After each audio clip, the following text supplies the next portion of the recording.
গল্পের নাম অলৌকিক রহস্য। এক গ্রামে বাস করত মমতাজ চাচি।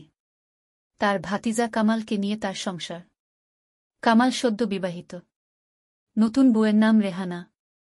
বিয়ের পরের দিন সন্ধ্যায় মমতাজ চাচি বাসর ঘরের সব আয়োজন করে দিলেন।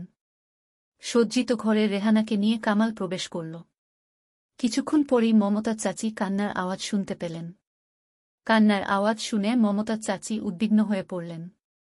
তিনি বুঝতে পারলেন এটি রেহানার কান্না। মমতাজ চাচি দ্বিধার মধ্যে থাকলেন, কেন রেহানা এমনভাবে কাঁদছে। কান্নার আওয়াজ শুনে তার মনে অস্বস্তি হল, কিন্তু তিনি কিছু বলতে পারলেন না। লজ্জায় বাসর ঘরের কাছাকাছি গিয়ে কিছু না বলেই ফিরে এলেন এবং নিজের রুমে গিয়ে ঘুমানোর চেষ্টা করলেন।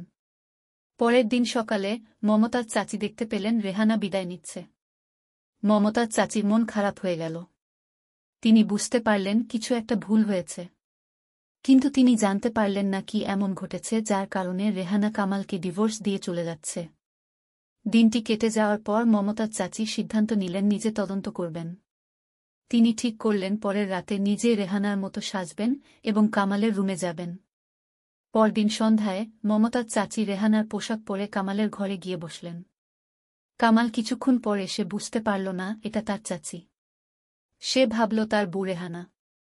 কামাল তার চাচিকে বউ ভেবে রোমান্স করতে শুরু করল। মমতাজ চাচি লজ্জায় এবং বিব্রত হয়ে পড়লেন, তবে তিনি সহ্য করে গেলেন।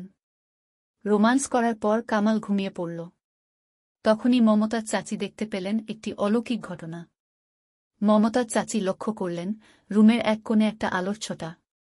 আলোর মধ্যে থেকে একটা অদ্ভুত মূর্তি বেরিয়ে এল।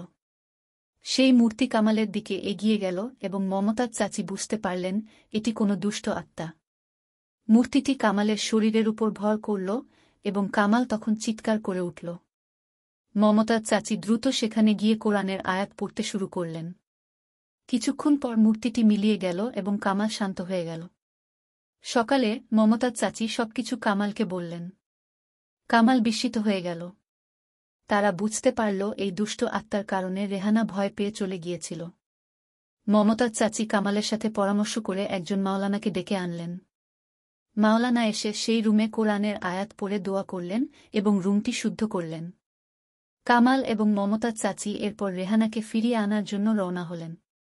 রেহানা প্রথমে আসতে চাইল না, কিন্তু মমতাজ চাচি বোঝানোর পর সে রাজি হল। কামাল রেহানাকে সব ঘটনা খুলে বলল এবং রেহানা বুঝতে পারল তার ভয় অমূলক ছিল না।